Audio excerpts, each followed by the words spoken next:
we're going to be talking about the Great Awakening, how to design a work in any way future. We've got an exciting group of panelists to introduce you to. We're joined by Grace Lee, Chief HR Officer at Momentum. How you doing, Grace? Bjorn Reynolds, CEO and Chief Guardian at Safeguard Global. And last but not least, and the joy is right behind her, Badia Robalido Abud, Chief People Officer at Krispy Kreme. Hey everyone, how are you all? Doing well. Good, thank you. Very good.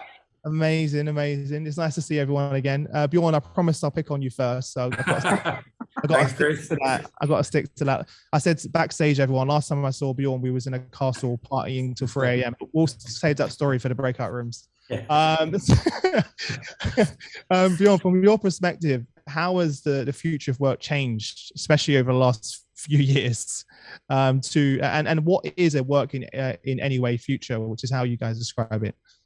Yeah, hey, great question. And look, I think it's not right to call it the future of work. It's our current environment, right? The pandemic naturally has shifted work patterns, right? Or the way I like to think about it is the consciousness of the workforce. They've been put under severe stress and pressure, and they've evolved in terms of a flexible approach, right?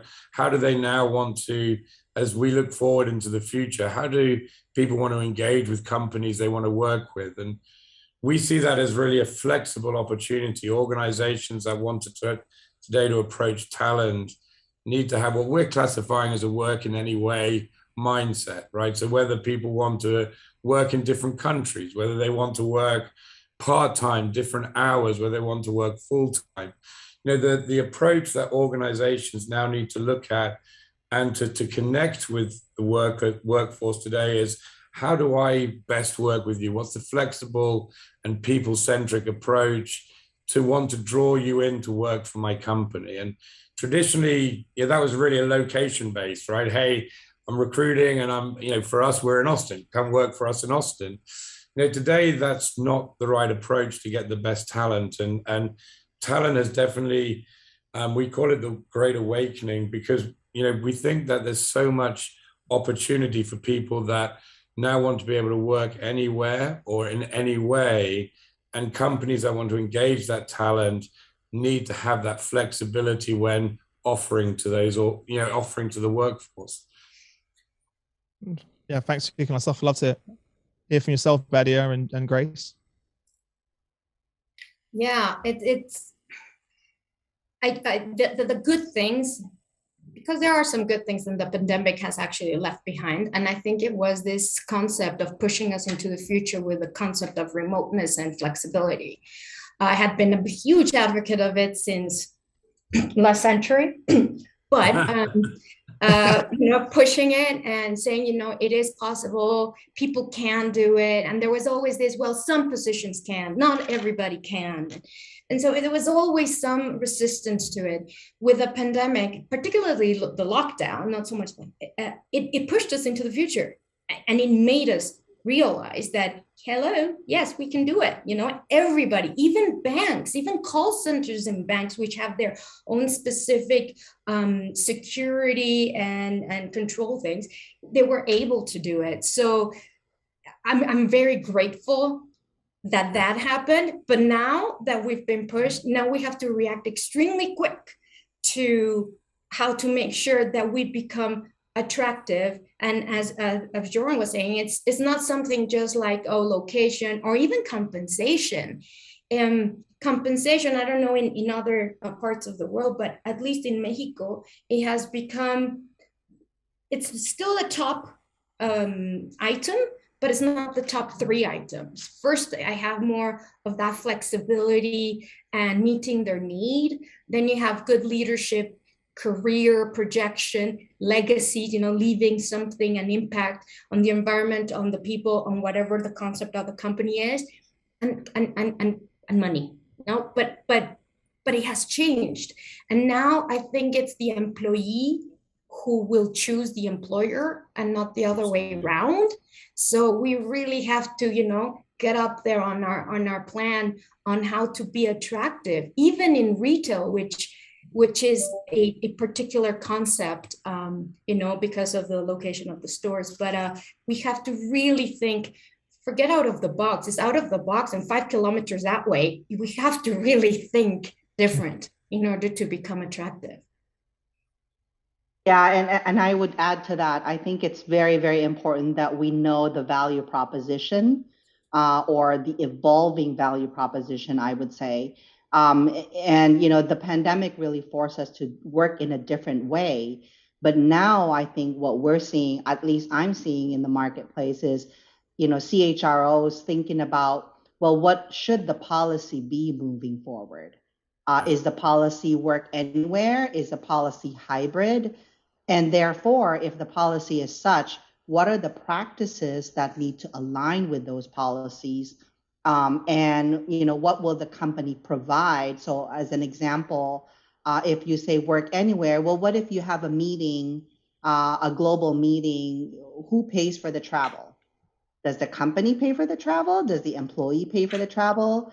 Does the employee keep their office in the building, or do they get their equipment at home? All of these things that are practices, the practices need to support the policy. And that's where I'm seeing that, where the rubber hits the road, if you will. Same thing with the compensation discussion that Badia kind of alluded to, is how do you pay work from anywhere? Is it geographic differential? Is it, how do you maintain internal equity? How do you do all of that when people elect to move out? So that's what we're really seeing and really thinking through, I think, in the next journey. Well, and it's fascinating because a lot of what we look internally as well, but also speaking to our customers, we're coining the phrase "changing your muscle memory," because companies are so used to doing things in a certain way. So to your point, compensation reviews, annual planning, everything that we do now really has to change to reinforce and to be part of this new workforce, because you're not seeing just a new consciousness, right? Hey, I now want to have more choice about location or time, but also you're seeing wage inflation, right? So skill shortages, resignation. So how are companies going to approach talent, make sure they retain talent? And we're so ingrained in how we used to do it that it's tough to break that muscle memory. And Grace, you're absolutely right. I think the faster you can get to that and get on and say, hey, we now need to rethink everything from not just practices, policies, how that interacts. Those companies are going to win, right? Those companies are going to be able to attract and retain the talent. But it's, yeah, you're right. It's not just money. It's not just, hey, here's a load of money and that'll work. Because people have realized life isn't just about money. It's not, hey, I've lived at home for 2 years and I've enjoyed being with my kids. If you want me to come to an office, I don't want to do that. So it's a really fascinating time. And not only that, but there's not one formula fits all, because people keep asking me, here in my executive team, they're like, but what are other companies doing? And I'm like, well, I can give you, obviously some ideas of what's happening, but it's not one size fits all. Unfortunately, we have to, it's not going back, or it's not all remote. We are not at that point. I know that there are companies that have been 100% remote. Kudos to them. But we're going to be somewhere in the middle, and somewhere, God knows where. And I'm sure it's going to be a different location to where Grace will be, or to where Joan will be, or others, right? And even direct competitors, there will be different. So unfortunately, there is not a book that says this is the winning formula of how to do the new way of working. Unfortunately, there isn't. And again, it brings so much into it, so many good things, like talent-wise. I mean, it has opened the door worldwide. Yeah. But then it brings again all the challenges that Grace was referring to. Not only is how you pay, because it can become really expensive. Like in Mexico, the salaries, obviously with a very devaluated currency, it's cheap.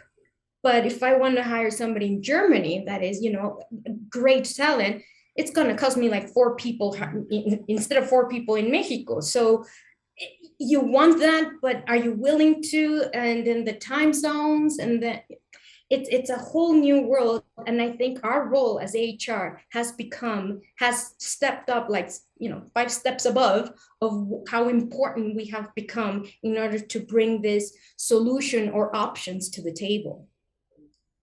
Yeah, and I would echo that. What we're also seeing, really the discussions from employees is, can I work from, not just out of my state or my city, out of the country. And people be like, hey, maybe I had an employee in the last few months said, hey, I have family in Australia. Can I work from Australia? And then you have to think about, okay, well, how flexible can you be? And how do you pay? What about the time zone? What about collaboration? What about travel back to the US? What about taxation? How do you hire them? Legal entity, all of those things come into play in this work anywhere mode. And that's, that's Grace, where thankfully there's organizations coming in to support some of that decision making. And I use it internally. We hired a CTO last year, great guy, Durian, and his view, as is ours, is, look, I just want the best talent, period. I don't mind where they're based, right? I'm going to recruit the globe. So the difference he put there is, hey, they need to be within a plus 3-hour time difference. So that's one thing. So for that, but we hired engineers across Africa, across Turkey, and what we did is we decided we're going to pay a wage above their salary. We're going to benchmark an engineer at a level. So we have probably some of the best paid engineers across Africa, but they're also the most talented, and same in Turkey, because we're not looking at it as a wage arbitration piece. We're looking at, there's a price for talent, and we want the best talent, and we want them committed. Now, in the reverse side, what we've done internally is, as well, is look, hey, we have a lot of employees in the US, and there's a lot of wage inflation going around globally. So do you, in a remote world or hybrid world, do you really need all of those roles in the US? It's a higher cost salary to elsewhere. So if you benchmark analyst roles, do I need my analyst roles? Or if I pay a good fee, but I can now open the world to analysts, and that time zone differential, you're able to balance. And how do you pay for it? You're able to balance by making the world your talent pool. You can really make a difference around how do you pay as a business for that option, and not just continue to say, hey, I've got to run with the wage inflation, because that's not going to be possible. One thing that I am finding complicated, though, is we are social animals. So we do like to interact, not only virtually, but I'm talking more on a face-to-face. And especially in Latin America, this idea of not being able to give each other a hug and a kiss when you meet, you have no idea how has it impacted people. We still, we go to each other and we're like, is it okay? Are you okay if I do? Can I hug you? And they're like, okay, but like you move that way and then I move the other way. So it's been really stressing. Still, after 2 years, we're still dealing with that. So there's always at the table, they always bring the topic of, but we need to interact. We need to be physically there. So again, what's the right combination? Because I have seen when we do meet every now and then in the office, a few of us, things get done much faster. But you also socialize more. So I don't want to say waste, but you spend your time differently than if you would be at home. So, trying to find again this right thing. I just find that I feel very fortunate to be the spotlight of, body come with the answer of what to do, but it's such a huge responsibility because you have to be, trying, it's a kind of trial and error. That's how I found myself doing. And that's what I've told them. I'm like, I'm going to try so much stuff, but I need you to be flexible and tell me that's not working. Let's do this. No, don't do that.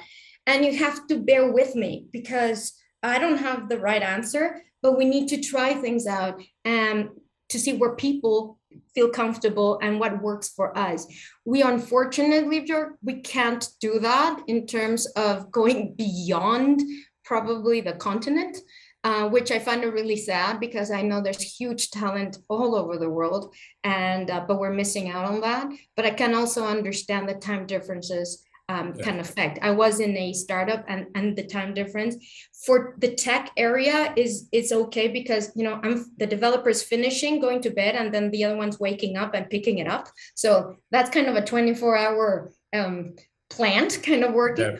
But for other areas, it isn't. And it's I as my son would say, he lives in Ireland. He's like, why don't we all have one time zone? And I'm like, hey, I'm so for it, but can't be done. Cannot be done. Just make sure he sleeps when it's sunny. And you get the night. Yeah. But I think, one of the things that is really important, I think, for CHROs and HR teams to think about is how do you shape the policy and practice for the company to enable this remote work? Because let's face it, let's be honest, the remote work is here to stay. I don't think we're ever going to go back to how it was 2 years ago full time, right? I mean, people may say, hey, let's bring people back. Right, we will bring people back, but it's not going to be how it was before. So I think HR teams have to really think about, what is the new value proposition? What is the new policy so that there's not chaos within the company and there's some form of order, but at the same time being as flexible as possible if that's what the company wants to do. Right. Yeah, can you imagine? I mean, we have, and I spent a lot of time in Mexico City, beautiful place, and our employees there.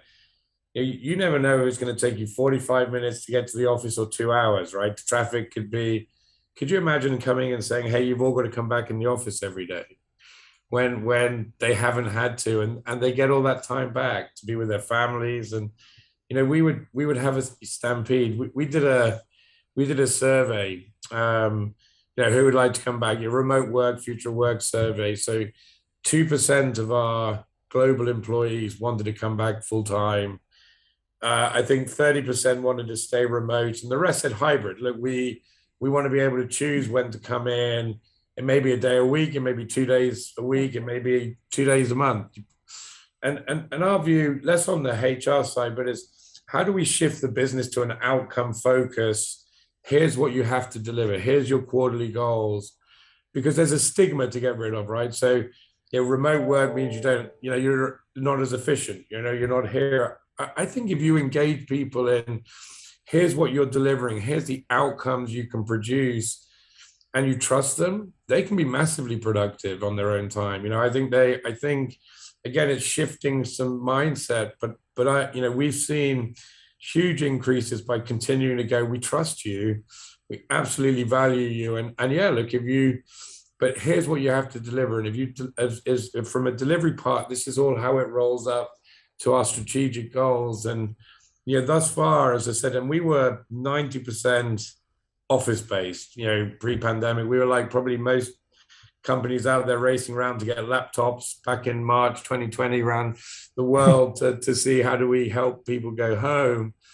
But I'm so excited about how do we move forward differently than we used to by empowering, being people focused, and trusting the workforce to go, hey, our workers, our guardians, and to go, this is us now, and you want to work for us, and that's it. Now the challenges are, how do you recreate culture? How do you continue to drive a remote culture when you've been an office-based organization? So there's loads of great opportunities for us as business leaders, as CHROs, to go, what do we change, right? How do we evolve to make sure we engage our people and they want to stay?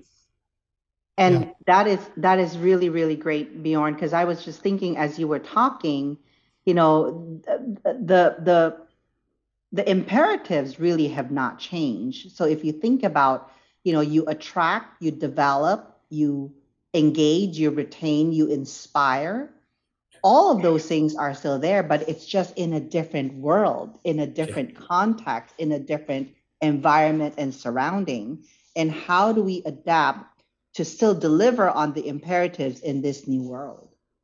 And we also need to make sure that managers are on board on this, because you as a HR, you do the policy, you do the whole formula, you do the whole banner, and everybody's here or there or flex.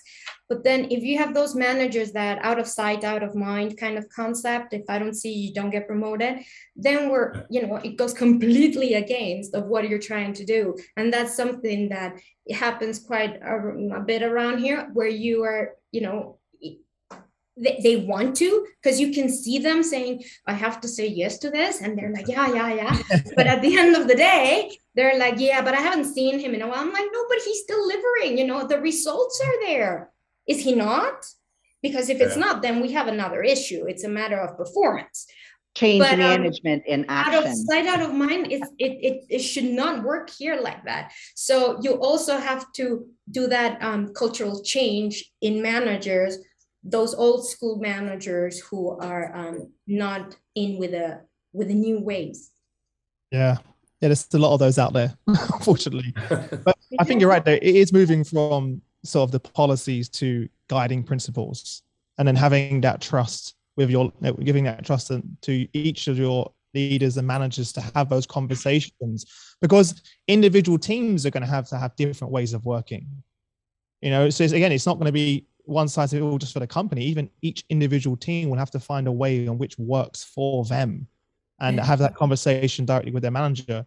So it's putting a lot of trust in both employees and the leaders, but also understanding, like you said about things are going to go wrong. We're going to try things. We're going to try things and actually realize, what, that's probably not the best way. But we have to be bold. Now, if there's ever a time to be bold and make change, this is it. And we are going to make mistakes, and that's okay. We don't have to have everything planned out foolproof, because there is no plan that fits everyone, like we keep discussing as well. I love the fact that we're like 25 minutes into the 30 minutes and we got through one question. I knew this backstage. I was like, there's no way we're getting through all of these questions as well. One of the things that I did want to talk about, though, Badia, is in this new hybrid working model, we were talking about broadly everyone, but there is this sort of us and them mentality that's creeped into organizations between blue collar workers and people that are working full time in organizations. And at Krispy Kreme, this is something you've had to battle with, right? How are you managing that and making sure that everyone, because there's this sort of, they have the flexibility, they have the attention, the opportunities, and then I'm basically working, in a factory or at one of your sites? Yeah, that's an interesting topic, and I think it has been there all the time. It's just that now it has become a little bit more evident. What I've found is they know that the way they work and the times they work and the structure of their work is different to the office. They know that. They're, it's just context. They know it. But what we have to make sure, what I've been trying to make sure, is that whatever we come up with, whatever it may be, we target both. For example, I launched for the back office, I launched indefinite holidays. So I don't care how many holidays you take as long as you do your job. So I don't count them anymore. But I cannot do that on retail. I cannot do that on store, because I probably won't see them much. And there's an operation to go through. So what we've done there is we've included, we call them extra floating days. So they didn't have those. You had to be, like the law says, you have to be here a year in order to take your first holiday. So we understand that, especially now under the circumstances, there were a lot of personal situations happening. So we gave them 5 floating days. So they can use them, obviously letting us know with due time, not just today in the morning, I'm not showing up, but this floating day. So and when we do the communication, we do try to make sure that it's into different channels. I know they will find out, isn't something that's inevitable, but I don't do it purposely on the same forum. If I do, we send, for example, life insurance. I managed, because the age of my kids, of my population in the stores is very young, that it makes it quite a good deal for life insurance, because you pay a very small premium, and my oldies are in the office. So when I put it all together, I managed to negotiate a good deal with the insurance. So now we have life insurance for everybody, which differentiates us from the competition. Medical, it's a little different, but we have medical here, and for the in the stores we have, thank God for remoteness, we have a doctor on call that it's it solves you there, and they can do prescriptions and everything online, and it's very, very well priced per person. So there, I'm always trying to think of, there's always something for everybody, and we can do that, so it's appropriate. I cannot do copy paste because it's unrealistic, and they know that. They just like to be taken into account. And another big challenge has been communicating to them, because they don't have a corporate email, and they don't have computers on store, and I don't expect them to be sitting in front of a computer. So we have to become very millennial on the way we communicate. So we do TikToks and snapshots, and we do WhatsApps, and we do all kinds of things that my daughter, thank God for that, helps me come up with. And we get to them, and they answer back. You know, we do competitions, and they do it. So they feel that we're in touch. Well, in the past, you had to just go and visit in order for them to know that you were there. So it's been pushing the boundaries as much as we can, until they're like, "Ooh, okay, that didn't work. We're not going to do that one again." So you just, learn and move on. But you have to have this mentality of entrepreneurship, of failure is getting you closer to success, instead of failure is your pass out. So, we have to start pushing the boundaries and taking informed risks all the time. Buddy, firstly, I want to know what your TikTok handle is so I can follow you on TikTok. Nope. So you're like, no, I can imagine you need a TikTok account. If you don't have one, like, no. Yeah, we did some videos, and we recorded each director to talk about our competencies.